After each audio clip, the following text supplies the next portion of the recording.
இந்த வீடியோல Naruto Shippuden season 20 episode 490 பார்க்க போறோம்.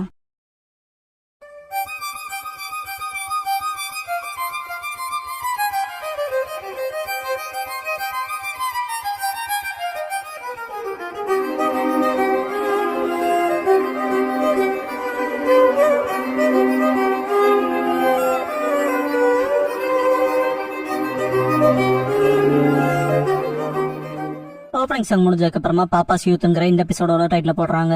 காய் ஹாஸ்பிட்டல்ல வச்சிருப்பாங்க. காய் எதுக்காக இப்படி பண்ண காயின்னு கேட்பாரு. காய் அப்பா நீங்க எப்படி எப்பவும் பாசிட்டிவாவும் நம்பிக்கையாவும் இருக்கீங்க, இந்த இளமை எப்பதான் முடியும்னு கேட்பான். டாய் இளமைக்கு எதிராக நீ முதுகு காட்டாத வைக்க அது முடியாதுன்னு பாரு. காய் நீங்க செத்தா கூட உங்க இளமை முடிவுக்கு வராதான்னு கேட்பா. டாய் அது இளமைக்கான கிளைமேக்ஸ் பிரைட்டஸ்டா எரியறப்பன் பாரு. காய் உங்ககிட்ட ஏதோ தப்பா இருக்குப்பா, சாகரப்ப இளமையில ஒரு மேட்டரே இல்ல, சாகர வரைக்கும் அதை நம்ப போறீங்களா, ஆனா ஸ்ட்ராங்கா இருக்க ஒருத்தன நீங்க ஜெயிப்பீங்கிறதுல கேரண்டி இல்லப்பா, எனக்கானது புலன்பா. டாய் காய் தலையில கை வச்சுட்டு இங்க பாரு சன், ஸ்ட்ராங்கா இருக்கவனை ஜெயிக்கிறது உண்மையான வெற்றி இல்ல, உனக்கு எது முக்கியம் தோணுதோ அதை பாதுகாக்கிறதுன்னு பாரு. காய அழுதுட்டு நீங்க இளமைன்னு பேசுறீங்களா, அதை பாதுகாக்க விரும்புறேன்பா. காயம் அழுதுட்டு காய கட்டி பிடிப்பாரு. அகாடமி ஆல்டர்னேட்ஸ்க்கு அக்செப்ட் பண்ணதா போட்டிருப்பாங்க. ஹிருசன் என்னதான் ஒருத்தன் தன்னோட எதிர்காலத்தை தீர்மானிச்சாலும் அது யாருக்கும் பழக்கப்படாத ஒண்ணுன்னு பாக்குறப்ப ஒரு மெசேஜ் பாப்பாரு. ரூல் 500 லேப்ஸோடு அகாடமி ஆல்டர்னேட்டா அக்செப்ட் பண்ணிக்கணும் இருக்கும். இதை பார்த்துட்டு ஹிருசன் சிரிப்பாரு. 3வது பர்சனா மைட் காய் பேரும் வரும். டாய் அப்பான்ட்டு கட்டி பிடிப்பாங்க. அதே 2 லேடிஸ் திரும்ப அவங்க 2 பேரும் இதை பத்தி யாராவது ரிப்போர்ட் பண்ணி ஆகணும்னு பேசிக்குவாங்க. டாய் என்னோட பையனோட எஃபர்ட்டுக்கு ரிவார்ட் கிடைச்சிருச்சு பாரு, என்ன ஆல்டர்னேட்டா அக்செப்ட் பண்ணிட்டாங்க. 2 பேரும் கோரஸா உங்க எல்லாத்தோட சப்போர்ட்டுக்கு தேங்க்ஸ்.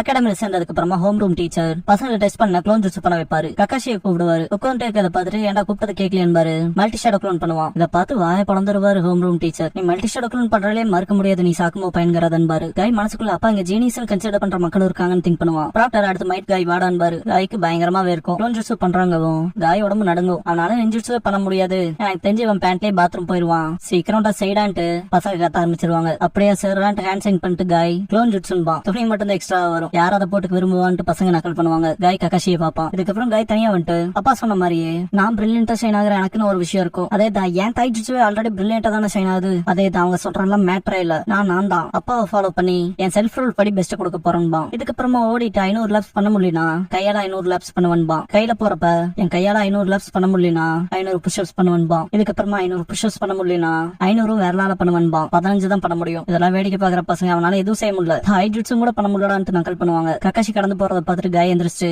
ஒத்த கால்ல போவான். இந்த ஃப்ரேம்ல எவ்வளவு பெயின் இருக்குங்கிறத காட்டுவாங்க. இதுக்கப்புறமா கடினமா ட்ரைனிங் எடுப்பான். ஓடுறப்ப மனசுக்குள்ள எஃபர்ட்ஸ் அப்பவும் பலன் கொடுக்கணும் அப்பா சொல்லி காலன்னு திங்க் பண்ணிட்டு ஓடுவான். கக்காஷி முன்னால போறத பார்த்துட்டு ஒரு மரத்துக்கு பின்னால ஒஞ்சு அவனை பாப்பான். டாய் காய பாப்பாரு. டே முட்டாள்னு அடிச்சு பறக்க விடுவாரு. அதே 2 லேடிஸ் இருப்பாங்க. அந்த பையன் தான் உன்னோட லைஃப் லாங் ரைவல்ங்கிறதுல எனக்கு சந்தேகம் இல்ல, அப்புறம் அவனை சேலஞ்ச் பண்ணாம இருக்க காயின்னு கேட்பாரு. காய் சொல்றக்கு என்ன இருக்கு, அவன் ஜீனியஸ், கண்டிப்பா நான் தோத்துருவன்பா. டாய் தோத்த என்ன ஆகும், நானும் அவன் கூட வரேன், அந்த கக்காஷி பையனை கண்டுபிடிக்கலாம் பாரு. கை இல்ல வேண்டாம், நான் என்னோட செல்ஃப் ரூல ஃபாலோ பண்றேன்பா. டாய் ஓ உன்னோட செல்ஃப் ரூலான் பாரு. கை ஸ்கூல சுத்தி 500 லேப்ஸ் ஓட முடியலன்னா நான் கக்காஷி சேலஞ்ச் பண்றேன்பா. டாய் அதே தான் காய், அதான் என் பையன் போல இருக்குன்னு பாரு. அந்த லேடிஸ் கிட்ட உங்களோட சப்போர்ட்டுக்கு தேங்க்ஸ்பாங்க. காய் 496 லேப்ஸ் ஓடிடுவான். என்னால செய்ய முடியாதுன்னு நினைக்கிறேன் திங்க் பண்ணிட்டு இல்ல நான் எக்ஸாஸ்ட் ஆகல, இப்படி இதை என்னால பண்ண முடியுதுன்னு திங்க் பண்ணிட்டு 500வது லேப் முடிச்சுட்டு நான் சாதிச்சிட்டேன், நான் அவனை சேலஞ்ச் பண்ண வேண்டியது இல்லைன்பா. திரும்ப கையால 500 லேப்ஸ் போவான். என்னால அதை செய்ய முடியலன்னா கக்காஷி சேலஞ்ச் பண்ணுவான்பா. 498 லேப் வரும். 500 லேப்ஸ் முடிச்சுட்டு நான் திரும்ப சாதிச்சிட்டேன்பா. 500 தாண்டி ஃபிங்கர் புஷர்ஸ் பண்ணுவான். எபிசோட் அவன் ஈஸியா பண்ற மாதிரிக்குன்பா. என்ன அவன் மொத்தத்துல செய்யறான்பா. இத்தனை நாள் நோட் பண்ணாத கக்காஷி இப்ப நோட் பண்ணுவான். 757 பண்ணுவாங்க.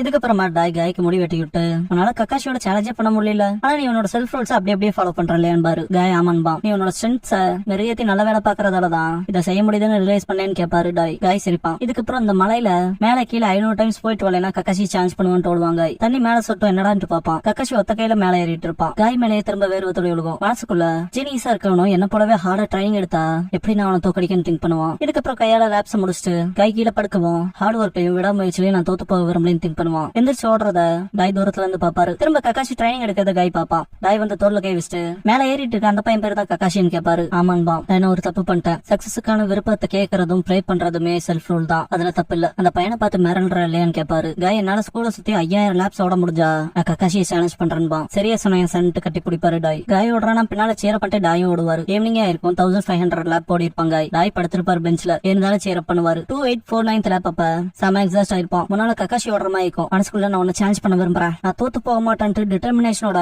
5000 லேப்ஸ் ஓடி இருப்பான். கை கட்டி பிடிச்சி கங்க்ராச்சுலேஷன் சொல்லுவாரு. கை தேங்க்ஸ் பண்ணிட்டு அப்ப இதான் யூத்தான் கேட்பான். இதுக்கப்புறமா தான் கை சேலஞ்ச் பண்ண ஸ்டார்ட் பண்ணிருப்பான். கக்காஷியோட சுருக்கின் டெக்னிக் பார்த்து ஷாக் ஆவான். தாய் ஜுட்ஸு ஃபைட் அப்ப கை தாய் ஜுட்ஸ்ல கண்டிப்பா நான் உங்ககிட்ட தோத்து போக மாட்டேன்ட்டு வெறித்தனமா சண்டை போடுவாரு. ஈவன் கக்காஷி ஹெவியா இருக்குன்னு திங்க் பண்ணுவான். லீஃப் ஹரிகேன் பண்ணுவாங்க. கக்காஷி தப்பிச்சிருப்பான். பாறை பொழந்துரும். தோ வாடா வாடான்னு 2 பேர் மோதிக்கிற மாதிரி வருவாங்க. பார்த்தா ராக் பேப்பர் சிசர் விளையாடுவாங்க. கொஞ்சம் வளர்ந்ததுக்கு அப்புறமா காய் கிட்ட அகாடமில இருந்து கிராஜுவேட் ஆனதுக்கு கங்க்ராட்ஸ் பண்ணிட்டு நான் யூத்ல இருந்து கிராஜுவேட் ஆகலின்பாரு. காய் அதேதான், நான் சாகும்போது இளமையோட எச்சமா இருந்தாலும் கவலை இல்லைன்பா. நம்ம சொல்ற இளமையோட அகாடமிலேயே கூட நான் எப்பவும் இருப்பேன்பா. அதே 2 லேடிஸ் கிட்ட உங்களோட எல்லா சப்போர்ட்டுக்கும் தேங்க்ஸ்பாங்க. காய் சீரியஸான மிஷன்ஸ்க்கு போவான். டாய்க்கு கிளீனிங் வேலை, பொட்டி தூக்குறதுன்னு ஒரு ரிச் உமனுக்கு கீழே வேலை செய்வாரு. காய் ரியல் பேட்டிலுக்குள்ள போயிட்டு வந்தா டாய் சக்சஸ்ஃபுல்லா கேட் ரெஸ்கியூ பண்ணிட்டு போவாரு. அவங்க அப்பாவை பார்த்துட்டு காய் உடைச்சுக்குவான். காய் கிட்ட லார்ட் ஹொக்காகி அவரே பூனையில கண்டுபிடிக்கல மாஸ்டர்டா நீனு புகழ்ந்தாருன்னு அற்புதமான காம்ப்ளிமெண்ட்லங்கும் போது காய் அப்பா இங்க யூத் கிளைமேக்ஸ் தானான்னு கேட்பான். நைட் தூங்கிட்டு இருப்ப டாய் தனியா எங்கேயோ போவாரு. காய் முடிச்சு பாப்பான். அடுத்த நாள் சோசா அக்கிமிச்சி வந்துட்டு காய் கென்மா எபிசு கிட்ட 3rd கிரேட் நிஞ்சா வார்ல விஷயங்கள் எப்படி போகுதுன்னு பார்த்துதான் டீம் ஃபார்மேஷன்ஸ்ல மாற்றம் இருக்கலாம். ஆனா இப்போதைக்கு சோசா அக்கிமிச்சி நான் தான் உங்களோட டீம் கேப்டன் பாரு. விதிதான் நம்மள ஒன்னா சேர்த்திருக்கனாலன்னு சோசா பேசிட்டு இருக்கப்ப ப்ளீஸ் மன்னிச்சுக்கங்க, எனக்கு இன்னொரு வாய்ப்பு கொடுங்கன்னு டாய் கெஞ்சுவாரு. திரும்ப இந்த தப்பு பண்ண மாட்டேன்னு, நீ எப்ப பார்த்தாலும் இதே தப்பதான் திரும்ப திரும்ப பண்ற, எனக்கு வேற வழி தெரியல, உன்னை டிராப் பண்ணி ஆனும்பா. டாய் கெஞ்சி கேக்குறேன், திரும்ப இந்த தப்பு பண்ண மாட்டேன் மன்னிச்சுக்கங்கன்னு பாரு. காய்க்கு கஷ்டமா இருக்கும். ஈவினிங்ல காய் கக்காஷி கிட்ட ஏன்டா அவர் அவரே அப்படி அவமானப்படுத்திக்கிறாரோ, அது ஒன்னும் யூத் இல்லைன்பா. கக்காஷி உன்னை அப்படிதான் அவர் வளர்த்தாரான்னு கேட்பான். காய் பார்க்கவும் கக்காஷி உங்க அப்பாவை விட கோலான சினோபினே யாரும் இல்லைன்னு நினைக்கிறேன்பா. காய் கிட்ட டாய் சொல்லிருப்பார்ல, ஸ்ட்ராங்கா இருக்கணும், ஜெயிக்கிறதுக்கு பேர் வெற்றி இல்ல, நமக்கு எது முக்கியமா அதை பாதுகாக்கிறதுன்னு இருப்பார் இல்லையா, அதை யோசிச்சு நடந்து வருவாங்க. காய் வந்துட்டு அப்பான்பா, காய் நீ நல்லாவே வளர்ந்துட்ட, இப்போதைக்கு என்னால செய்ய முடிஞ்சதுன்னு ஒன்னேதான் இருக்குன்னு பாரு. இதுக்கப்புறம் நல்லா பாத்துக்க காயின்ட்டு 18 கேட்ஸோட கேட் ஓபன் பண்ணி காட்டுவாரு. இதை பார்த்துட்டு காய் இது என்னப்பான்னு கேட்பான். டாய் இது 18 கேட்ஸ், இது ஃபர்பிடன் ஜுட்ஸ்னு பாரு. காய் மனசுக்குள்ள அப்பா இப்படிப்பட்ட டெக்னிக் மாஸ்டர் பண்ணி வச்சிருக்காரா, இது எப்பன்னு திங்க் பண்ணுவான். டாய் தனியா போயிருப்பார் இல்லையா, பாத்துருப்பான்ல, அதை யோசிப்பான். டாய் நான் கெனினா டெய்லி பிராக்டிஸ் பண்றேன், 20 வருஷத்துக்கு அப்புறமா இந்த யூனிக்கான ஜுட்ஸுவை இறுதியா பிடிச்சிருக்கேன்னு பாரு. 20 வருஷமாட்டு ஷாக் ஆவாங்க. டாய் சிம்பிளா சொல்லணும்னா உன் அப்பாவும் உனக்கு இந்த ஒரே ஒரு ஜுட்ஸுவை மட்டும் தான் என்னால பாஸ் பண்ண முடியும், அப்புறம் இதுவே உனக்கு மோஸ்ட் ஸ்பெஷல் டெக்னிக்கா இருக்கும் பாரு. காய் ஸ்பெஷல் ஜுட்ஸ் ஒன்பா. டாய் நீ ஸ்பிளண்டிட் ஷினோபி ஆயிட்ட, ஆனா இந்த டெக்னிக்கை யூஸ் பண்றதுக்கான ஸ்ட்ரிக்ட் கண்டிஷன் வைக்கிறேன் பாரு, ஒரு செல்ஃப் ரூலா. காய் செல்ஃப் ரூலான்ட்டு மனசுக்குள்ள அப்பான் இருப்பாரு. அப்படியே பிரசன்ட்ல காட்டுவாங்க. மாதராவை பார்த்துட்டு காய் முன்னால ஓடுவாரு. கேட் ஓபன் பண்ணிருப்பாரு. மாதரா மனசுக்குள்ள அவனோட சக்கரா டெத் கேட்டோட சக்கரா பாயிண்ட்டுக்கு கேதர் ஆகுதுன்னு திங்க் பண்ணுவான். விஷுவலா காட்டுவாங்க. காய் மனசுக்குள்ள அப்பான் பாரு. ரெட் வேப்பர் வெளியே வர ஆரம்பிக்கும். 8th கேட் ஆஃப் டெத் பாரு. காய் ஃபாஸ்டா காட்டுவாங்க. காய் நல்லதுக்கே இல்ல, சுத்து போட்டாங்க, நம்ம தப்பிக்க வழியே இல்லைன்பா. வாய்ப்பே இல்ல. 7 inches வாட்ச்மேன் ஆஃப் த மிஸ்டாண்ட் ஷாக்ல இருப்பாங்க. ஜூசோ பீவா வேற வில்லேஜ்ல இருக்க பொடிங்களுக்கு எங்களை பத்தி தெரிஞ்சிருக்கான்ட்டு நம்ம ஃபேமஸ் ஆயிட்டோம்ட்டு எக்ஸிகியூஷன் பிளேட் எடுத்து என்னது சின்னதா இருக்கு, பிளேட் துண்டிக்கப்பட்டிருக்கு, நான் இதை ரத்தத்தை உரிய வைக்கணும், இதோட இரும்பு ரிஸ்டோர் ஆகன்பா. டாய் வரத்தை காட்டுவாங்க. என்ன நம்ம என்ன செய்ய, நம்மளால அவங்களை கவனிக்க முடியாதுன்பா. சரியான நேரத்துக்கு வந்துட்டு டாய் முன்னால வந்து நிப்பாரு. டாய் எப்பான்ட்டு பா நீங்க கெனின் இங்க என்ன பண்றீங்கன்னு கேப்பா. டாய் அதை விட தப்பிச்சோடுங்க, நான் உங்களுக்கு கொஞ்சம் டைம் கொடுக்குறேன்னு பாரு. டாய் ஓடுறதா அப்பா, அவங்கள ஜொனின் கூடவே அவங்க 7 inches watchman of the mist, அவங்களுக்கு நீங்க மேட்ச் இல்லைன்பா. டாய் 18 கேட் ஃபார்மேஷனோட த கேட் ஆஃப் டெத் இருக்குன்னு பாரு. டாய் இருக்கு ஆனான்பா, என் செல்ஃப் ரூல் அதுன்னு பாரு. டாய் ஷாக் ஆவான். இதான் நேரம் தம்ஸ் அப் பண்ணிருப்பாரு. பிரசன்ட்ல காய் 8th gate of death open பண்ணிருப்பாரு. 18 கேட்ஸ் ஃபார்மேஷன். மனசுக்குள்ள அவன் வாழ்க்கையை கொடுக்கற அளவுக்கு ப்ரீஷியஸான உன்னை பாதுகாக்கன்னு திங்க் பண்ணுவாரு. லீ அழுவான். கக்காஷி கைதை நிஜமாவே பண்ண போறேன் பாரு, என்னட்டு என்னால நம்பவே முடியலன்னு பாரு. மாதரா ரெட் வேப்பர் எல்லா 8 கேட்ஸையும் ஓபன் பண்றதுல வர யூனிக்கான வேப்பர் ரத்தத்தால, ஆனா ஆக்சுவலா இதை என் சொந்த கண்களால பாக்குறேன். மரத்துல இருந்து விழுகிற இறந்த ஆட்டம் லீவ்ஸ் கலர் போலவே இருக்குன்பா. நீ சொல்றது செய்தான், ஆனா அது விழுக எந்த காரணமோ பர்பஸோ இல்லாம இல்ல, ஃப்ரெஷ் கிரீன் லீவ்ஸ்க்கான நியூட்ரியன்ஸா இருக்கும் பாரு. லீய காட்டுவாங்க. நியூ ஸ்பிரிங்ல ஃப்ரெஷ் லீவ்ஸ் முளைக்கிற வரைக்கும் அது பிரிட்ஜ்ல கிடக்கும். அதான் கிளைமேக்ஸ் ஆஃப் யூத். அதிக கரிஞ்சிவப்பு எரியும் போதுன்னு பாரு. டக்குனு மாதர பக்கத்துல போய் செக்கிசோ ஈவினிங் எலஃபன்ட் பண்ணுவாரு.